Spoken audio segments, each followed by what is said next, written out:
Hi everyone. In this video we're going to talk about a differential equation known as Newton's law of cooling. So we're going to introduce the differential equation in the context of a cup of coffee that we put into the refrigerator. So we make one really important assumption here, which is that the coffee's temperature will change, right? We expect it to cool down inside the refrigerator. Right, it should change as a function of time, whereas we assume that the refrigerator is big enough relative to the coffee that its temperature should stay constant throughout the whole process. So this is the one assumption we need to model the temperature of the coffee and how it's going to change over time. And so the really important idea for Newton's law of cooling is right here, and it just says that the rate at which the coffee changes its temperature should be proportional to how far the temperature is from the refrigerator temperature. So in particular, if the temperature of the coffee is much bigger than A, the temperature of the refrigerator, then we expect that to cool off much faster than if the temperature is really close to A.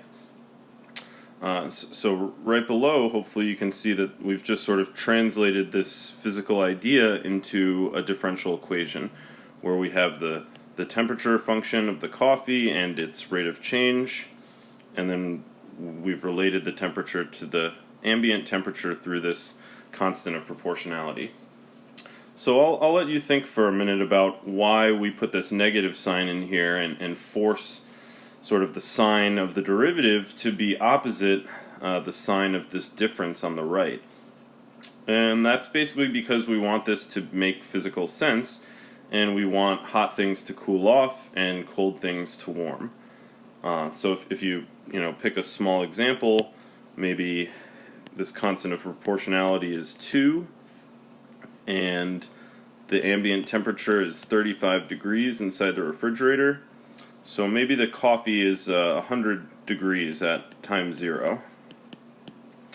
So what this tells us is that the rate of change of the temperature at time 0, well, it's just equal to -2 times the difference, 100 minus 35 degrees.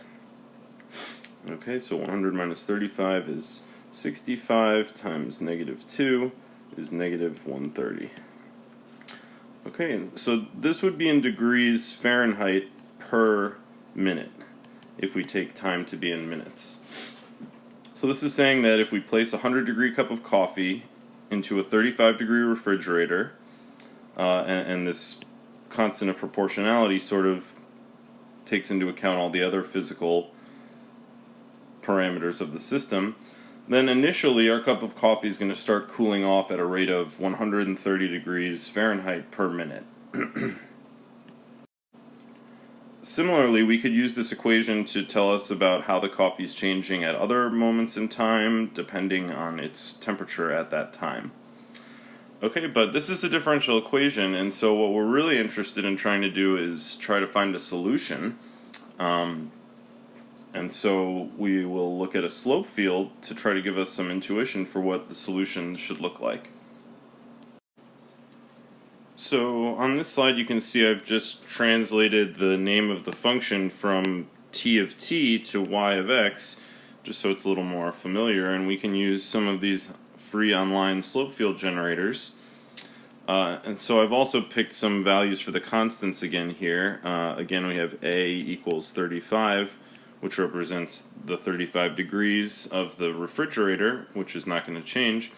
And I chose k here to be 0.05, which is a smaller constant and will produce less rapid changes than we saw in the previous slide.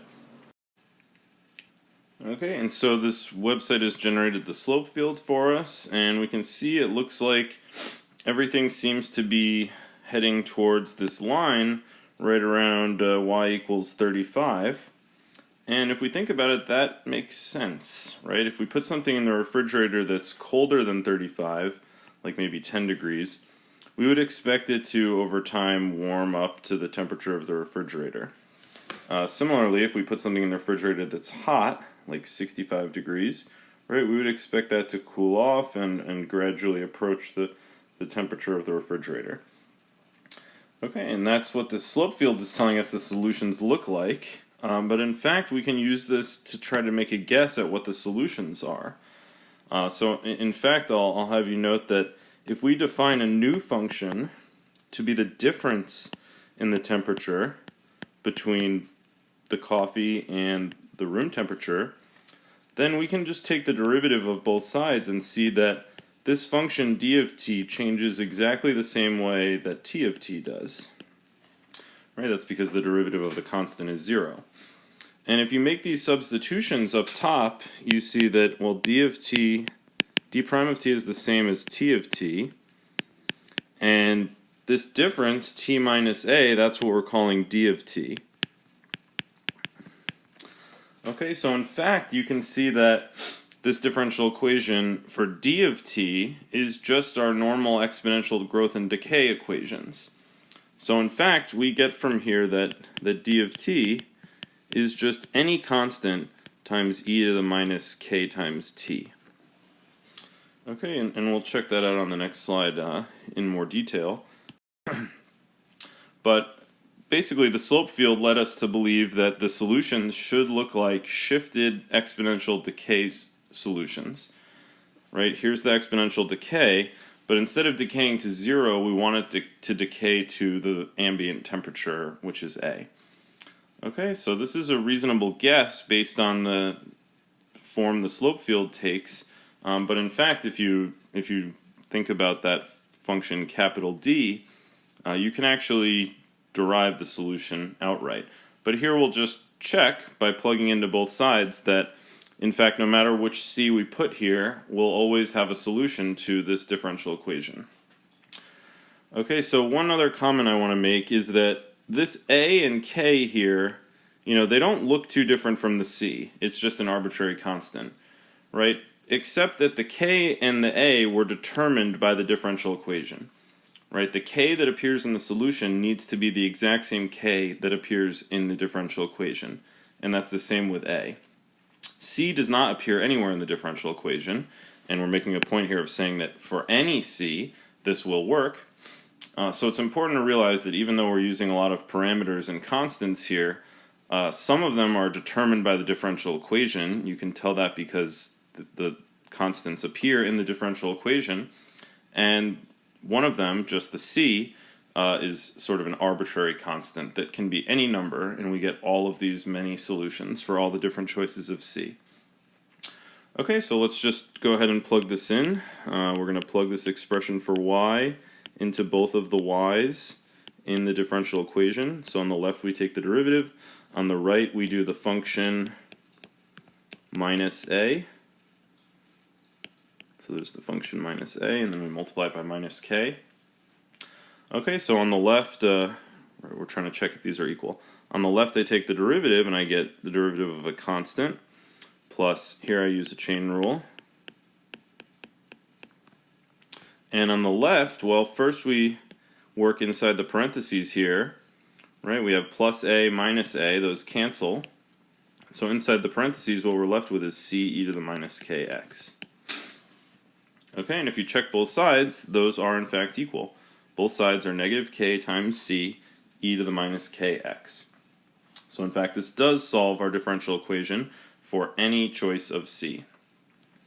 Okay, and just to really hopefully drive home the point about the constants, right, now we can solve this particular differential equation, which might model, my refrigerator that I keep at 35 degrees, and which has this particular proportionality constant. Okay, well, the work we just did says that the following are all solutions.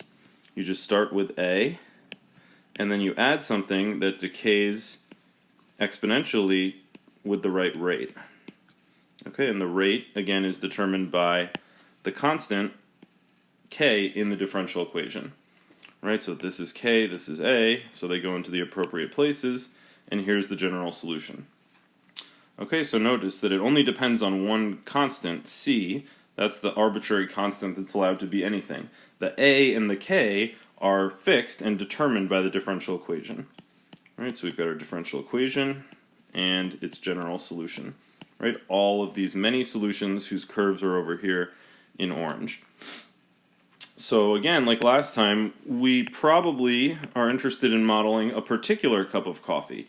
Not every possible cup of coffee, but the one that starts at maybe 100 degrees. Okay, that's going to correspond to exactly one of these curves over here, right? It's going to start off the graph, and it's going to start decaying, and just like everything else, it's going to approach 35 degrees. Okay, but if we want to write down the function for that particular curve, we just have to find the appropriate c.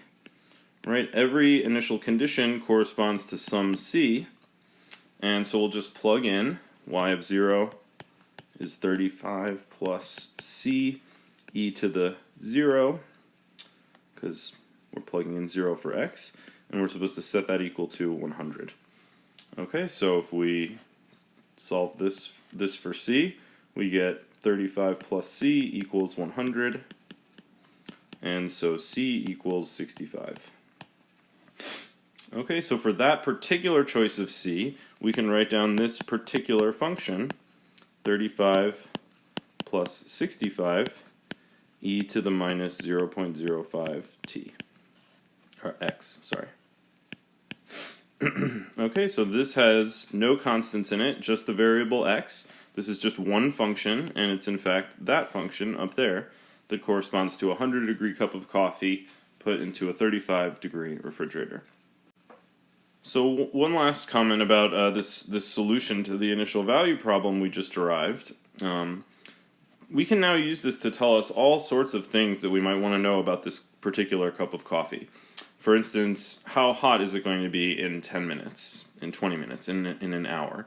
Right? We just need to plug in different values of x that correspond to different times, and this function will spit out the temperature at that time.